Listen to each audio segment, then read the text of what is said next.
و خداوند برای ما امت در قرآن امر میکنه، دستور میده و میفرماید که لقد کان لکم فی رسول الله اسوه حسنه.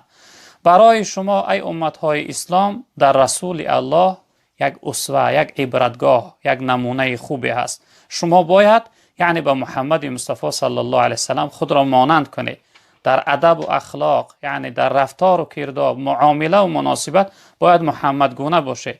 چه نوع شاعرم گفته شاخه از شاخزار مصطفی، گل شو از باغ و بهار مصطفی، از بهارش رنگ بو باید گرفت، بهره از خلق او باید گرفت. انسان باید یعنی رفتار و کردار و اخلاق محمدی داشته باشه.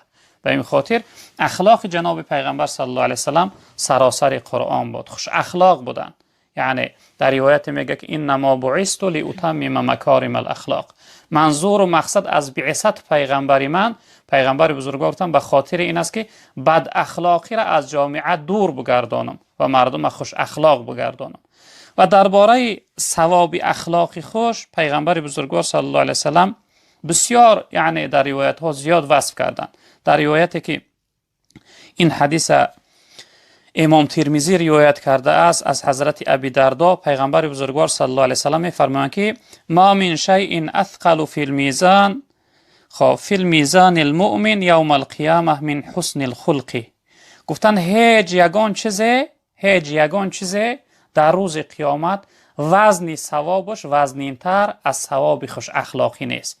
یعنی از همه ثواب وزنین در ترازوی قیامت در روز قیامت پیغمبر بزرگوار گفتن این ثواب چی است؟ ثواب اخلاقی خوب است، ثواب خصلتی خوب است. انسان خوش یعنی خصلت، خوش رفتار، خوش معامله و مناسبت است. از همه ثواب وزنینترین در ترازوی قیامت ثواب اخلاق همین انسان پیغمبر بزرگوار صلی الله علیه وسلم گفتن. و در روایت که این حدیث هم ترمذی روایت کرده است از حضرت ابو هریره رضی الله تعالی عنه می‌فرمایند که سئل رسول الله صلی الله علیه و سلم ان اکثر ما يدخل الناس الجنه. پیغمبر بزرگوار گفتن که یا رسول الله از همه زیادتر چی چیز مردم سبب میشود که داخل جنت میشوند؟ سبب داخل کردن جنت برای مردم از همه زیادتر چی چیز میشود؟ پیغمبر بزرگوار گفتن تقوا الله و حسن الخلق. گفتن یکمش تقوا، خدا ترسی، دویمش خوش اخلاقی. یعنی اخلاق و تقوا اینها سبب داخل شدن جنت برای شخصیت مؤمن می شود. در روایت دیگر که این حدیث هم حدیث ترمذی است، پیغمبر بزرگوار صلی الله علیه وسلم فرمودند که اکمل المؤمنین ایمانا احسنهم خلقا. گفتن بهترین مؤمن ها، کامل ترین مؤمنی که ایمانش کامل است، کامل ترین ایمان مؤمن همون شخصیتی است که یعنی اخلاق خوب داره. از همه مؤمن کامل ایمان کامل در شخصیتی است که او اخلاق خوب داره. پیغمبر بزرگوار صلی الله علیه وسلم گفتند. در روایت دیگر جناب پیغمبر صلی الله علیه وسلم می‌فرمایند، این حدیث ابو داوود است از حضرت عایشه مادرمون رضی الله تعالی عنها روایت شده است که حضرت می‌فرمایند که سمعت رسول الله صلی الله علیه و سلم یقول، حضرت من شنیدم که پیغمبر بزرگوار صلی الله علیه وسلم می‌فرمایند که ان المؤمن لا يدرك بحسن الخلق درجه الصائم القائم. گفتن پیغمبر بزرگوار که شخصیت مؤمن از روی خوش اخلاقیش در روز قیامت درجهش برابر درجه شخصیت می شود که روز تا بیگاه روزه گرفته است و شب تا سحر عبادت کرده است. یعنی انسانهای عابد، انسانهای صالح، انسانهای زاهد، شخصیتهای خداپرسته که شب تا سحر عبادت میکنن و روز تا بیگاه روزه میگیرن در غیر رمضان. البته رمضان در نظر نداره، انسانهایی که همیشه کارشون عبادت است. پیغمبر بزرگوار گفتن درجه انسانی یعنی خوش اخلاق در روز قیامت برابر همین انسان ها می شده است. انسان روز تا بگاه عبادت کرد و روز تا بگاه روزه گرفت، شب تا سحر عبادت کرد. حتی در روایت پیغمبر بزرگوار صلی الله علیه وسلم فرمودند که این حدیث ترمذی روایت کرده است از حضرت جابر رضی الله تعالی عنه. پیغمبر بزرگوار صلی الله علیه وسلم فرمودند که ان من احبکم الی و اقربکم منی مجلسا یوم القیامه احاسنکم اخلاقا.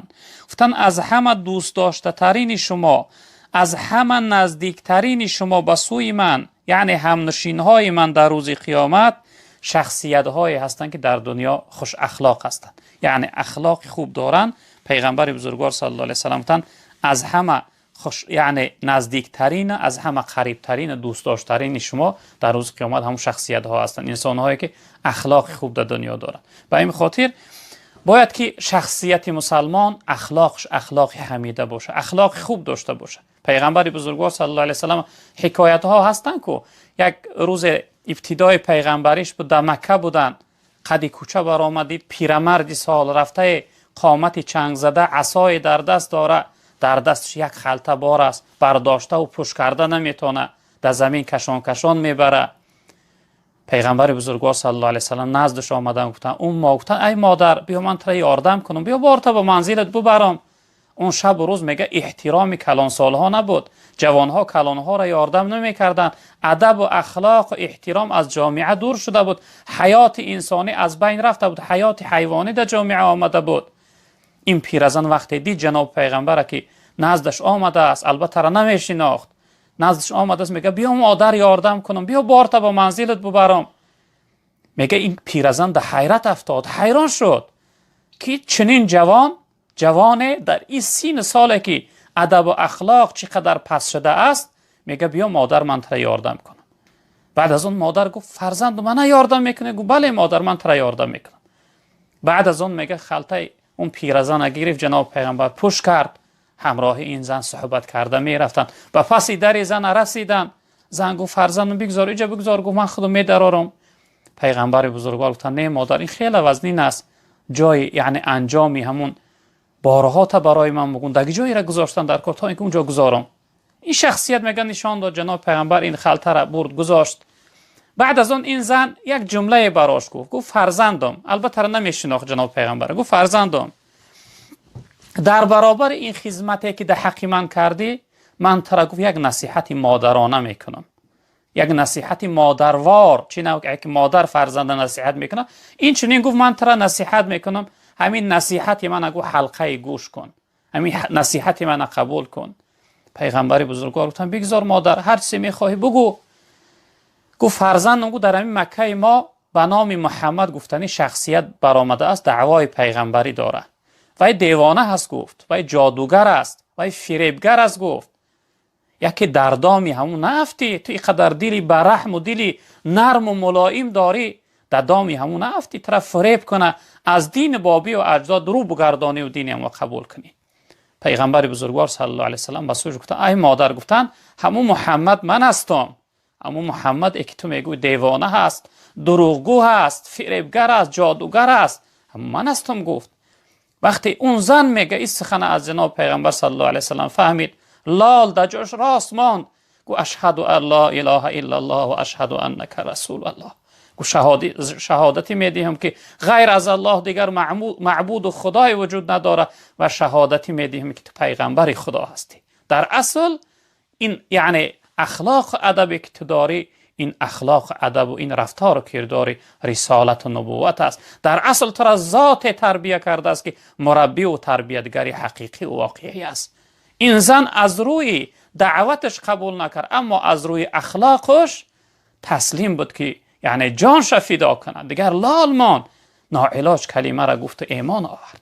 در اصل پیغمبر بزرگوار صلی الله علیه و سلم چنین اخلاق داشت. من و شما هم برادران عزیز بزرگوار من اگر اخلاق محمدی داشته باشیم، من و شما هم اگر اخلاق خوب داشته باشیم، ان شاء الله رب العالمین غیری ها وقتی ما را دیدن از ادب و اخلاق ما به جان و دل اسلام قبول میکنن. اما متاسفانه امروز ما مسلمان ها در قصد جان همدیگر افتاده ایم، همدیگر را جدا کردیم، قبیله به قبیله، گروه به گروه، عقیده به عقیده، رویه به رویه، از همدیگر رو گرداندیم، در حق همدیگر دشمن و در خون همدیگر تشنه شدیم.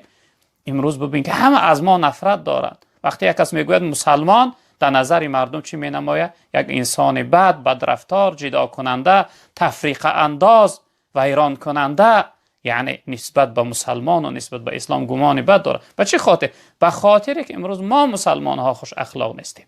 به این خاطر ما امروز فریبگر، خیانتکار، تهمتگر، فتنه انداز، تفریق انداز شدگیم. اگر ان شاء الله ما دوباره ادب و اخلاق مون خوب کنیم، ان شاء الله این غیری ها بجان و دل اسلام ما را قبول میکنن. برادران عزیز بزرگوار، البته خوش اخلاقی هم این خودش یک نوع دعوت است.